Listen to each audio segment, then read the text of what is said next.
Assalamualaikum warahmatullahi wabarakatuh. Selamat malam. Waalaikumsalam warahmatullahi wabarakatuh. Pertemuan hari ini bahas mengenai kewirausahaan dan inovasi. Pertemuan ke-8. Kita langsung ke presentasi. Terakhir itu kita bahas terkait dengan bagaimana kita membaca bahasa tubuh ya. Nah, setelah kita bahasa tubuh, kita tahu, baru kita bisa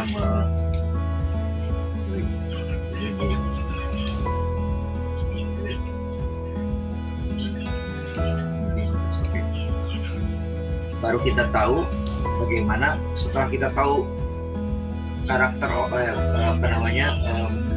bahasa tubuh. Kita sudah bisa membaca bahasa tubuh, baru kita meranjak ke bagaimana kita mengendalikan orang. Ini ilmu di dalam wirausaha itu sangat penting juga, bagaimana kita mengendalikan orang atau how to handling people.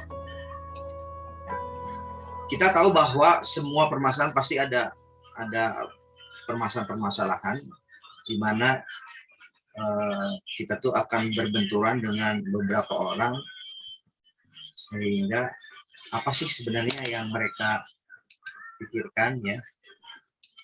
Pertama, apa yang menjadi penyebab itu adalah biasanya karena masalah komunikasi. Atau yang berikutnya karena berprasangka, satu yang berprasangka apa, yang satunya berprasangka yang lain. Yang ketiga juga bisa juga karena salah persepsi. Ngomong A tapi ditanggapinya persepsi yang berbeda. Dan juga pandangan bisa juga disebabkan karena pandangan dan pengetahuan yang berbeda. Bacaannya juga berbeda. Baca bukunya si A sama si B, si C pasti berbeda-beda. Dan juga minat dan bakat tidak tersalurkan. Minat dan bakat juga berbeda, sehingga atau mungkin tidak tersalurkan, sehingga butuh aplikasi atau butuh mengaplikasikannya, ya bisa terjadi tarik-menarik kepentingan. Yang berikutnya juga bisa terjadinya konflik itu karena adanya kurang kompeten. Nah, itu apa yang menjadi penyebab terjadinya clashing atau dengan orang itu karena itu. Nah, dengan demikian sehingga kita perlu dalam mengendalikan orang atau mengendalikan bagaimana dalam memahami orang itu perlu mengelompokkan karakter. Sebenarnya pengelompokan karakter itu sudah zaman dahulu udah ada, zaman sebelum Masehi itu dikenal dengan suku tanah, suku udara, suku api, suku air. Ini kayak film ini ya, film di kartun tuh kan ada tuh Avatar. Nah, itu kayak gitu kan. Nah, yang berikutnya menurut Aristoteles itu ada yang disebut dengan korealis, ya, melankolis, pragmatis, sama sanguin. Nah, dalam era sekarang itu dibagi yang disebut dengan dominan, driver, atau influence, sama steadiness, sama compliance. Nanti kita akan belajar bagaimana memahami karakter orang. Nah, ini adalah contoh, kita akan belajar bagaimana karakter manusia melalui pembagian menurut William Marston, itu yang disebut dengan DISC, Driver, Influence, Steadiness, sama Compliance. Nah, untuk memiliki kemampuan mengendalikan orangnya harusnya bisa mengendalikan diri sendiri melalui pemahaman karakter diri sendiri. Artinya sebelum kita ke orang lain, mari kita menilai diri sendiri, ya. Praktek memahami karakter diri sendiri itu, apakah Anda termasuk driver, influence, steadiness, sama compliance. Nah, gambaran karakter itu pertama kalau compliance selalu pertama kooperatif, lamban bertindak, menghindari resiko, menerima, tidak memerintah, pendiam, rasional, berorientasi pada tugas, formal, bergaya bisnis, mandiri, sama disiplin. Kalau driver itu suka bersaing, cepat bertindak, berani mengambil risiko, menuntut sesuatu, memerintah, memprotes, rasional, kemudian berorientasi pada tugas, formal, bergaya bisnis, mandiri, sama disiplin. Juga dengan steadiness ini kooperatif, lamban bertindak, menghindari resiko, menerima, kemudian tidak memerintah, pendiam, terus mengendalikan perasaan, kemudian orientasi hubungan sesama, informal, bergaya akrab, terbuka, tidak disiplin. Nah, kalau influence itu suka bersaing, cepat bertindak, berani mengambil risiko, untuk suatu, memerintah, memprotes, mengandalkan perasaan, berorientasi pada hubungan sesama, informal, bergaya akrab, terbuka, dan tidak disiplin. Nah, dari 4 karakter ini, itu dari macam 4 karakter. Dari semua karakter tadi itu, ternyata ada kekuatan dari leadership-nya. Kalau dia menjadi leader, atau bagaimana. Pertama, kalau compliance itu selalu berpikir objektif, hati-hati, bertahankan standar, menanyakan hal yang benar, diplomasi, memberikan perhatian, menyelesaikan masalah. Kemudian kalau driver, to the point, langsung, cepat membuat keputusan, menyukai perubahan, menetapkan sasaran, dan resiko, inovatif, kompetitif, efisiensi, menghargai waktu, memilih inisiatif mulai aktivitas, mendobrak, memiliki prinsip. Nah, kalau kekuatan leadership, steadiness, dapat dipercaya, bekerja keras, pendengar yang ulung, sabar, empati, mampu mendamaikan, logis, mampu membangun. Kalau influence, cepat mengambil keputusan, optimistik, kreatif, solusi, dan memotivasi, memiliki rasa humor, senang bekerja sama, mampu mengatasi konflik, dan pandai bicara. Nah, dia juga ada kelemahan-kelemahan dalam leadership itu.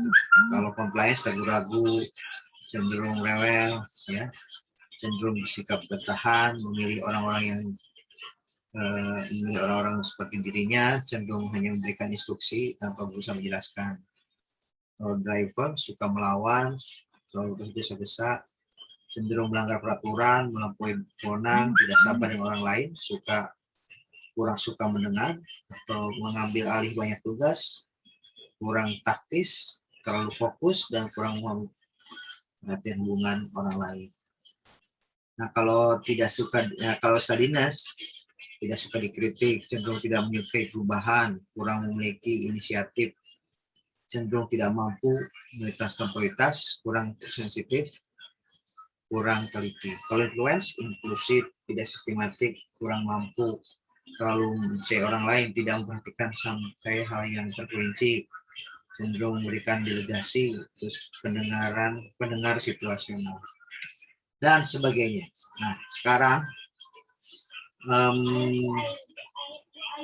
dari sekian, mungkin perlu kita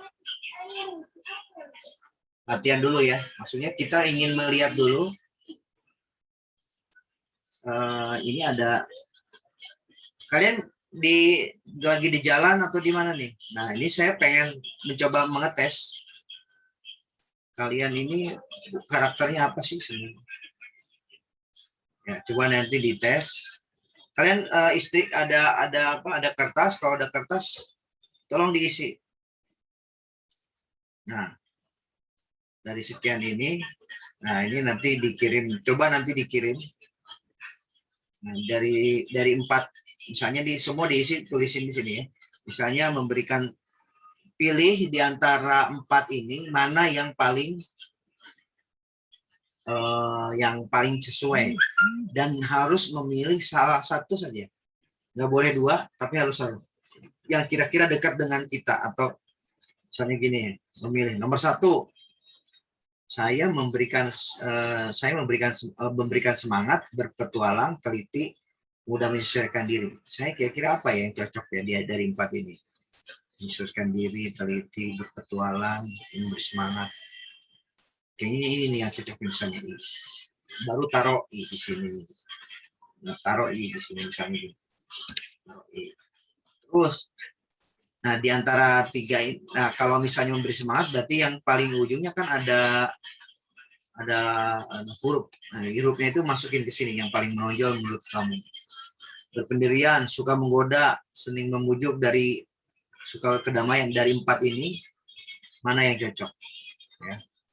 Misalnya apa nih? Suka berpendirian teguh, suka menggoda, suka membujuk, suka kedamaian. Oh, saya S lah. Terus ya, kemudian mau mengalah, suka berkorban, pandai bergaul. Nanti saya kirim ininya.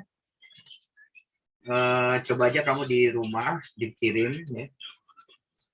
Kamu isi sendiri. Mana yang paling cocok kamu tuliskan di sini. Nah, setelah kamu isi semua, ini juga, ini kelemahannya juga dari misalnya bicara meriah. Kalau ini yang tadi kan kekuatan, yang ini adalah kelemahan. Dari kelemahan ini yang paling cocok menurut kita nih kayaknya saya cocoknya yang mana nih dari 4 ini. Baru tulis sebelah sini.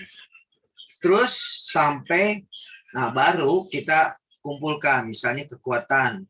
Yang nulis D berapa banyak, I-nya berapa banyak, S-nya berapa banyak, C-nya berapa banyak. Kelemahan tadi ya, tadi yang kelemahan tuh ditulis juga, D-nya berapa banyak, I-nya berapa banyak, S-nya berapa banyak, C-nya berapa banyak. Kalau di total harusnya totalnya kan 20-20 tuh. Jadi harusnya totalnya adalah DISC ini semuanya adalah di jumlah itu harusnya 40.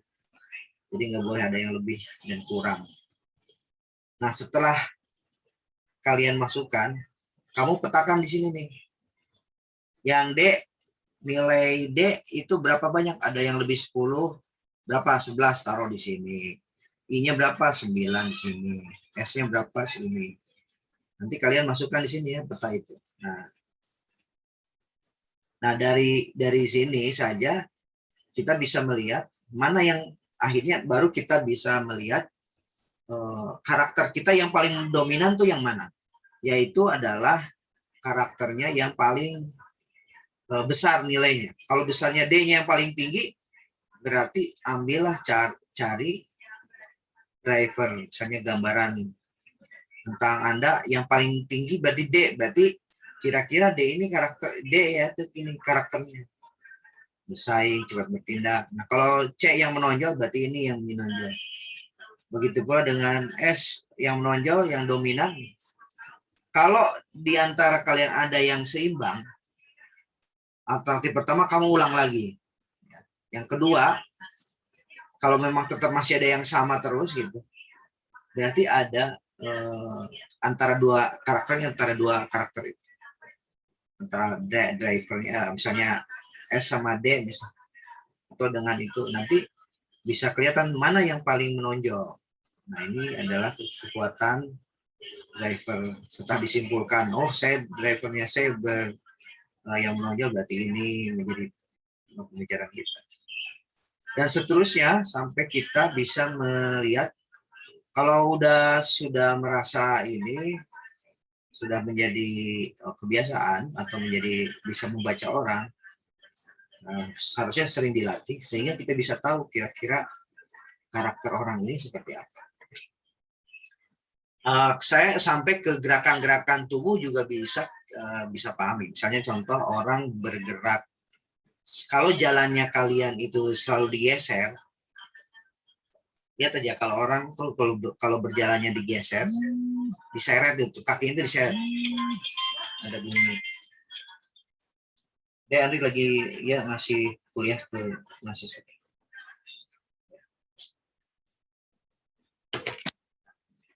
Kalau orang tuh lagi jalan terus digeret atau digeser itu sampai bunyi, seret. Karakter ini ada kemungkinan adalah kelompok S dan C. Jadi kemungkinan, jadi kalau kita ada sinyal-sinyal itu antara C sama S. Nanti dari S sama C itu kita tes lagi. Ajak ngobrol, ajak pancing tentang suatu pilihan misalnya contoh. Atau kita bertanya, Pak, kalau misalnya dia kalau banyak mempertimbangkan, selalu pertimbangan uang, pertimbangan rugi, pertimbangan untung rugi, itu kecenderungannya dia itu berarti S dia. Tadi kan kalau digeret, dijalani geser, terus kemudian ditanya lagi, kalau dari pembicaraannya selalu ngomong untung rugi, patokannya, itu berarti dia S. Nah, tapi kalau dari cenderungan pembicaraan tuh ngomongnya, selalu ngomongnya aturan main, hukumnya begini, aturannya gini, SOP-nya begini. Nah, selalu berpatokan pada sesuatu yang aturan, kesepakatan, kayak gitu-gitu. Berarti itu biasanya karakternya C. Nanti kalian baca sendiri. Nah, itu dari sisi. Nah, kalau dari jalan kaki misalnya, saya melihat dari jalan kakinya itu tegak, ya tidak digeser maksudnya. Itu kecenderungannya antara D sama I, driver sama influence. Oke, dari cara jalan tuh ada dibagi dua, cara jalan tuh digeser sama diangkat ya, tegap gitu ya.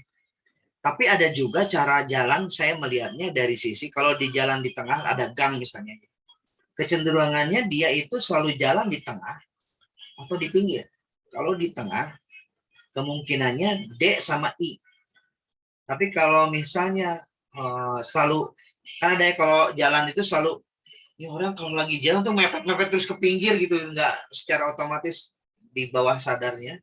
Dia selalu kecenderungannya selalu pengen di pinggir, nggak mau di tengah, selalu pinggir.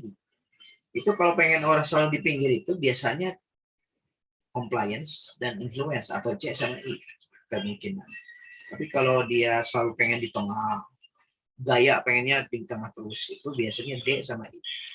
Oke, setelah identifikasi itu, jadi menilai jalan aja dibagi dua tuh. Masalah jalan di tengah apa di pinggir atau digeser ataupun di jalannya diangkat. Nah, kalau driver kalau misalnya dia pilihannya tadi misalnya selalu di tengah misalnya PD, itu dilihat cara pertanyaan berikutnya. Kalau saya melihatnya, kalau diajak ngobrol, setelah diajak ngobrol kecenderungannya selalu ngomong, si orang ini ngomongnya gini, saya juga gini, saya juga begini, saya ngomongnya selalu berfokus pada diri saya juga gini, saya juga gini, saya sudah melakukan ini, saya punya ini, saya itu ngomong saya, itu kemungkinan karakternya D, driver. Tapi kalau kita diajak diskusi ngobrol itu ngomongnya bukan saya, tapi lebih cenderung banyak ngomong, ya, banyak ngomong, selalu ingin dipuji. Kalau ingin dipuji ataupun nanti apa ya. Tapi kalau tadi driver itu selalu menunjukkan ke saya ataupun dia ingin mengendalikan. Jadi kalau ada yang ngomong itu selalu ngomong ingin dikendalikan. Nah, itu kalau influence itu nggak begitu, gaul, enak diajak ngobrol, berdiskusi, selalu mendengarkan, ingin diperhatikan. Kalau dipuji dia senang banget gitu. Itu karakternya I, influence. Kira-kira itu. Jadi secara umum, nah, driver itu ngomongnya selalu gini, ayo kita lakukan dengan cara saya. Nah, itu kalau D, driver. Jadi selalu pada dirujuk dirinya dan ingin mengendalikan semua orang. Kalau driver sama influence itu selalu inginnya diajak happy dulu, senang-senang, wah yang penting teman-teman ketawa, senang, tukang ngebodor, nah sebagainya. Ini jadi secara umum gini, ayo kita lakukan dengan cara yang menyenangkan, itu I, influence. Kalau C gimana? Kalau C itu secara umum ngomongnya secara umum begini indikasinya. Ayo kita lakukan dengan cara sesuai dengan aturan, compliance. Kalau S itu selalu ngomongnya, ayo kita lakukan dengan cara yang optimal atau untung atau efisien. Nah, itu adalah S. Ya S, tadiness. Kira-kira begitu. Jadi perbedaannya itu. Nah sekarang kalau kita lihat di sini karakter Presiden Indonesia. Kalau Soekarno kecenderungannya apa? Driver, influence, steadiness, atau compliance? Ada yang bisa jawab? Halo? Halo Mas? Wih, pada tidur apa gimana nih? Ya Pak. Soekarno kira-kira apa tuh? Waduh, kurang tahu Pak, belum kenalan Pak.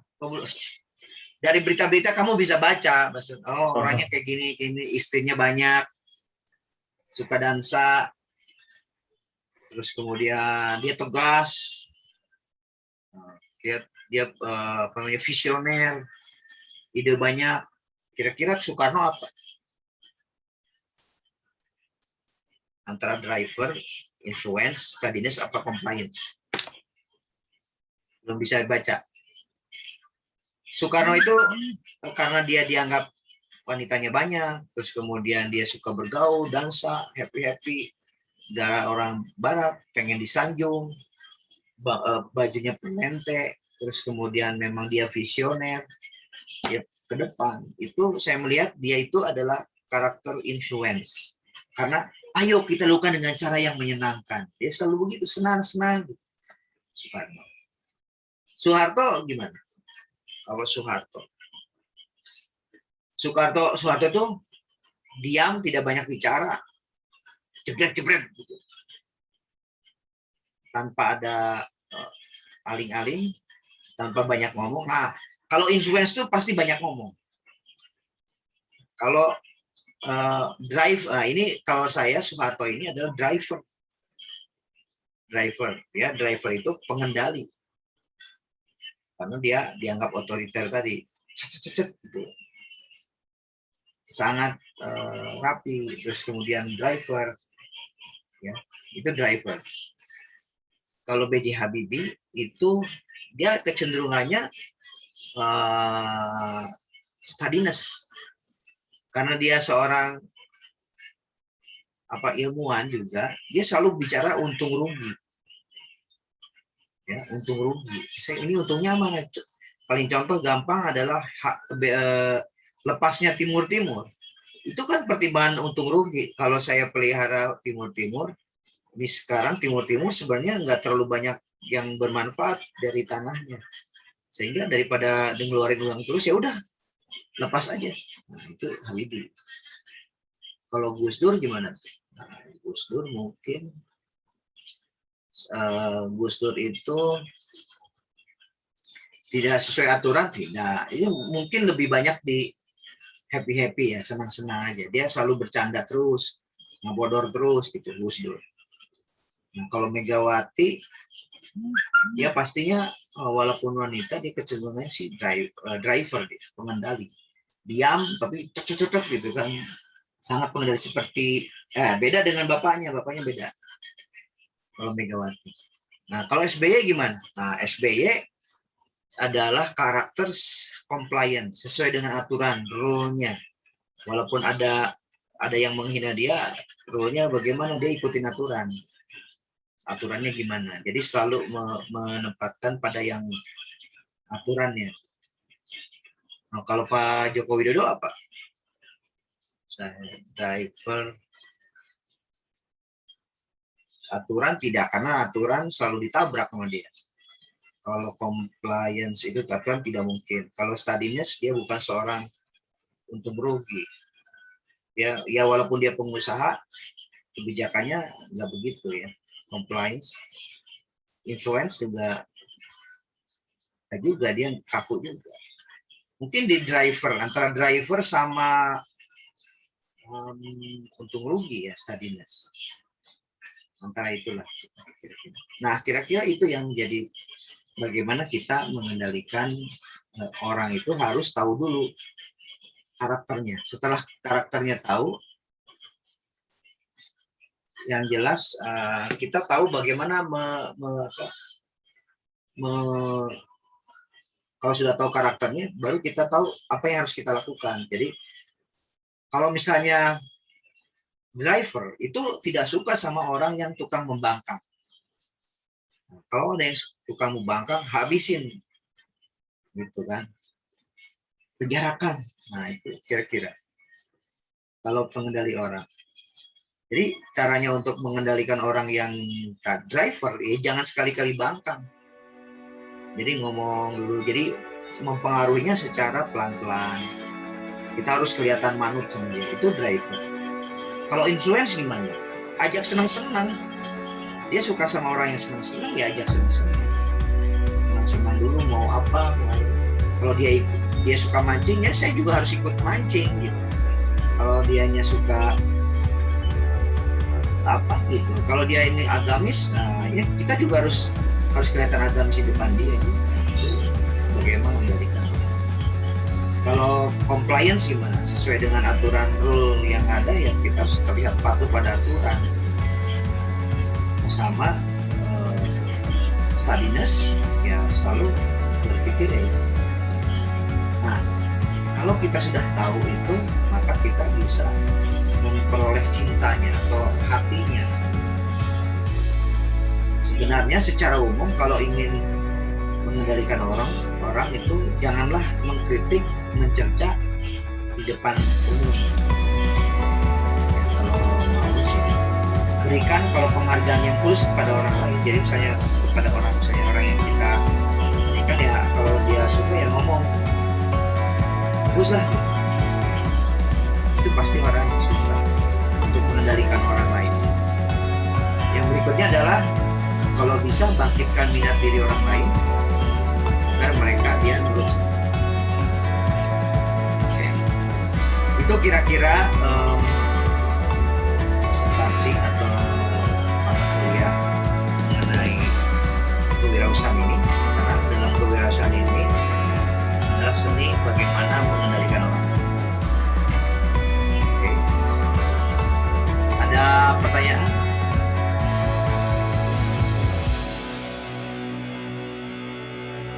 Halo? Ada pertanyaan untuk kalian kali ini?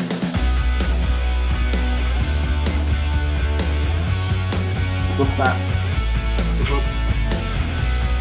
Oke, kalau cukup nanti yang belum mendengar atau belum menyimak secara konsentrasi, ada yang dari perjalanan juga tadi tuh, kamu bisa lihat videonya. Nah, dari situ bisa kita paham. Untuk nanti saya juga kirim materinya juga terkait dengan dari kemudian coba nanti kamu isi. Oke, terima kasih pertemuan hari ini. Sampai ketemu kembali ke minggu depan, dan yang sedang dalam perjalanan tolong hati-hati di dalam perjalanan ya. Wassalamualaikum warahmatullahi wabarakatuh. Waalaikumsalam warahmatullahi wabarakatuh.